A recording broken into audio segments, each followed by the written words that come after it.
ಸಾಕಷ್ಟು ಒಂದು ವಿಕೋಪಕ್ಕೂ ಇರುವಂಥದ್ದು. ನೋಡಿ, ತುಮಕೂರು ಮಂಡ್ಯ ಜಿಲ್ಲೆಯಲ್ಲಿ ಒಂದು ನಾಗಮಂಗಲ ಹೋದ ವರ್ಷ ನಡೀತು. ಈ ವರ್ಷ ಅದಕ್ಕೆ ಮುಂಚೆ ಶ್ರೀರಂಗಪಟ್ಟಣದಲ್ಲಿ ನಡೀತು. ಒಂದು ಬಾವುಟ, ಹಿಂದೂ ಬಾವುಟವನ್ನು ಆಯಿಸ್ಟ್ ಮಾಡಿರೋದಕ್ಕೆ ಕೆರಗೋಡು ಅಲ್ಲೊಂದು ಘಟನೆ ನಡೀತು.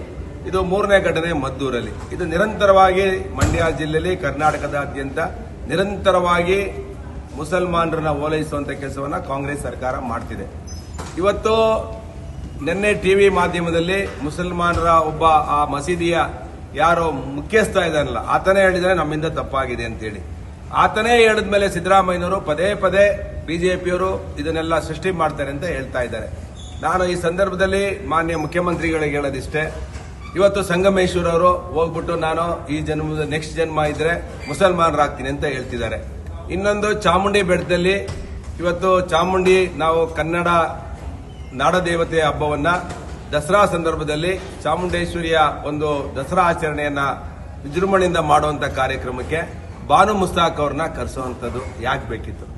ದೀಪಾ ಇನ್ನೊಬ್ರು ಇದ್ರಲ್ಲ, ಅವರ ಜೊತೆಗೆ ಬಂದಂತ ಪುಸ್ತಕ ಬರೆದಂತವ್ರು, ಅವ್ರನ್ನ ಕರೆಸಬಹುದಾಗಿತ್ತು. ದೀಪಾ ಬಸ್ತಿ ಅವ್ರನ್ನ.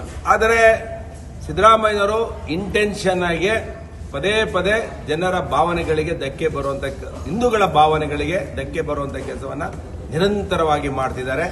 ಕೋಮು ಗಲಭೆಗೆ ಪ್ರಚೋದನೆ ಕೊಡ್ತಿರುವಂತವರು ಸಿದ್ದರಾಮಯ್ಯನವರು. ಇವತ್ತು ಬಿಜೆಪಿಯ ಸರ್ಕಾರ ಇದ್ದಂತ ಸಂದರ್ಭದಲ್ಲಿ ಮುಸಲ್ಮಾನರ ಮೇಲೆ ಸಾಕಷ್ಟು ಪೊಲೀಸ್ ಸ್ಟೇಷನ್ ದಾಳಿ ಮಾಡಿರೋದು, ಮೈಸೂರಲ್ಲಿ ಪೊಲೀಸ್ ಸ್ಟೇಷನ್ ದಾಳಿ ಮಾಡಿರೋದು, ಮತ್ತೆ ಇಲ್ಲಿ ಪುಲಿಕೇಶಿ ನಗರದಲ್ಲಿ ಪೊಲೀಸ್ ಸ್ಟೇಷನ್ ಮೇಲೆ ದಾಳಿ ಮಾಡಿರುವಂತದ್ದು, ಬೇರೆ ಬೇರೆ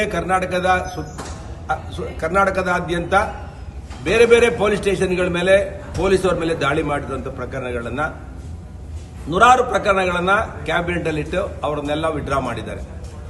ಮತ್ತೆ ರಾಜ್ಯಸಭಾ ಚುನಾವಣೆ ಆಗಬೇಕಾದ್ರೆ ಅಸೆಂಬ್ಲಿ ಒಳಗಡೆ ಅಲ್ಲೂ ಕೂಡ ಪಾಕಿಸ್ತಾನ್ ಜಿಂದಾಬಾದ್ ಅಂತ ಹೇಳಿದ್ರು. ಅಸೆಂಬ್ಲಿ ಒಳಗಡೆ ಬಂದು ಪಾಕಿಸ್ತಾನ ಜಿಂದಾಬಾದ್ ಅಂತ ಹೇಳಿದ್ಮೇಲೆ ಇವತ್ತು ಸಂಗಮೇಶ್ವರರು ಯಾಕೆ ಹೇಳ್ತಿದ್ದಾರೆ ಅಂತ ಹೇಳಿದ್ರೆ, ಇವತ್ತು ವೋಟ್ ಬ್ಯಾಂಕ್ ರಾಜಕಾರಣದಲ್ಲಿ ತುಷ್ಟೀಕರಣ ಮಾಡಿ ನಾನು ನೆಕ್ಸ್ಟ್ ಜನ್ಮದಲ್ಲಿ ಅಂತ, ಮುಸಲ್ಮಾನರಲ್ಲಿ ಹಿಂದೂಗಳಲ್ಲಿ ನೆಕ್ಸ್ಟ್ ಜನ್ಮ ಇರ್ಬೋದು, ಮುಸಲ್ಮಾನರಲ್ಲಿ ನೆಕ್ಸ್ಟ್ ಜನ್ಮ ಇಲ್ಲ. ನಾನು ಇವತ್ತೇ ಹೇಳ್ತಿದ್ದೀನಿ ಸಂಗಮೇಶ್ವರ್ ಅವರಿಗೆ, ನೀವು ನಮ್ಮ ಹಿಂದೂ ಸಮಾಜದಲ್ಲಿ ಇರೋದಕ್ಕೆ ನಿಮ್ಗೆ ಯಾವುದೇ ನೈತಿಕತೆ ಇಲ್ಲ.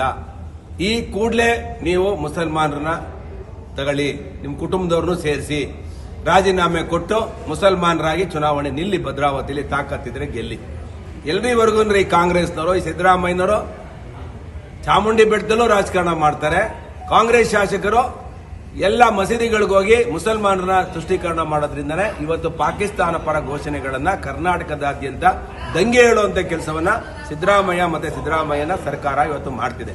ನಾನು ಸಿದ್ದರಾಮಯ್ಯನವ್ರಿಗೆ ಹೇಳೋದಿಷ್ಟೇ, ನೈತಿಕತೆ ಇಟ್ಕೊಂಡು ಮೊದಲು ರಾಜೀನಾಮೆ ಕೊಡಿ. ನೀವು ಇದು ಹೇಳಿದಿರ, ಹೋದ್ಸಲಿ ದಸರಾ ಸಂದರ್ಭದಲ್ಲಿ ನೀವು ಹೇಳಿದಿರ, ಇದು ನನ್ನ ಲಾಸ್ಟ್ ದಸರಾ ಅಂತ ಹೇಳಿದಿರ, ನಾನು ಉದ್ಘಾಟನೆ ಮಾಡೋದು ಲಾಸ್ಟ್ ದಸರಾ ಅಂತ ಹೇಳಿದಿರ.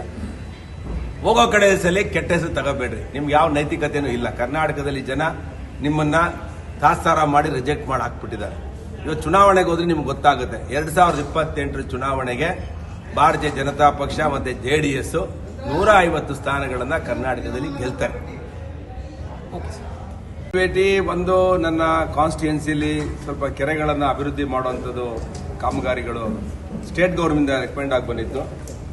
ಸುಮಾರು ಒಂದು 100 ಕೋಟಿ ರೂಪಾಯಿಯಷ್ಟು ಕಾಮಗಾರಿಗಳು ಆಗಬೇಕು ಅಂತೇಳಿ CR ಪಾಟೀಲ್ರನ್ನ ಭೇಟಿ ಮಾಡಬೇಕು ಅಂತೇಳಿ, ನೀರಾವರಿ ಸಚಿವರನ್ನ ಭೇಟಿ ಮಾಡಬೇಕು ಅಂತೇಳಿ ಬಂದು, ಇನ್ನೊಂದು ಕುಮಾರಣ್ಣವ್ರದ್ದು ಭೇಟಿ ಮಾಡಬೇಕಾಯಿತು. ಅಲ್ಲಿ ಒಂದು ತುಮಕೂರು ಯೂನಿವರ್ಸಿಟಿಗೆ ಒಂದು CSR ಫಂಡಲ್ಲಿ ದೇವೇಗೌಡರ ಹೆಸರಲ್ಲಿ ಒಂದು 5 ಕೋಟಿ ರೂಪಾಯಿ ಒಂದು ಸಮುದಾಯ ಒಂದು ಆಡಿಟೋರಿಯಂ ಕಟ್ಟಬೇಕು ಅಂತ ಹೇಳಿ ಒಂದು ವಿನಂತಿ ಮಾಡೋದು. ಕುಮಾರಸ್ವಾಮಿ ಅವ್ರನ್ನ ಭೇಟಿ ಮಾಡೋದು, ನಾವು ಒಪ್ಕೊಂಡಿದ್ದಾರೆ, ಕೊಡ್ತೀವಿ ಅಂತ ಯೂನಿವರ್ಸಿಟಿಗೆ ಒಂದು 5 ಕೋಟಿ ರೂಪಾಯಿದೊಂದು ಭವನ ಮಾಡೋದಕ್ಕೆ, ಆಡಿಟೋರಿಯಂ ಮಾಡೋದಕ್ಕೆ. ಇವೆರಡು ಕಾರ್ಯಕ್ರಮ ಆಯಿತು. ಅದರಿಂದ ಶೋಭಾ ಕರಂದ್ಲಾಜೆ ಅವ್ರನ್ನು ಭೇಟಿ ಮಾಡಬೇಕಾಯಿತು. ಅವರು ಕೂಡ ಬರಕ್ಕೆ ಕೇಳಿದ್ದಾರೆ. ಇಷ್ಟು ಮತ್ತೆ ನಮ್ಮ ರೈಲ್ವೆ ಸಚಿವರು ಸೋಮಣ್ಣವರು ಅವ್ರನ್ನ ಭೇಟಿ ಮಾಡಬೇಕಾಯಿತು, ಅದಕ್ಕೆ ಬಂದಿದ್ದೆ. ಹೆಚ್ಚಿನ ವಿಡಿಯೋಗಳಿಗೆ ಪ್ರತಿಧ್ವನಿ ಯೂಟ್ಯೂಬ್ ಚಾನೆಲ್ ಸಬ್ಸ್ಕ್ರೈಬ್ ಮಾಡಿ, ಬೆಲ್ ಐಕಾನ್ ಕ್ಲಿಕ್ ಮಾಡಿ.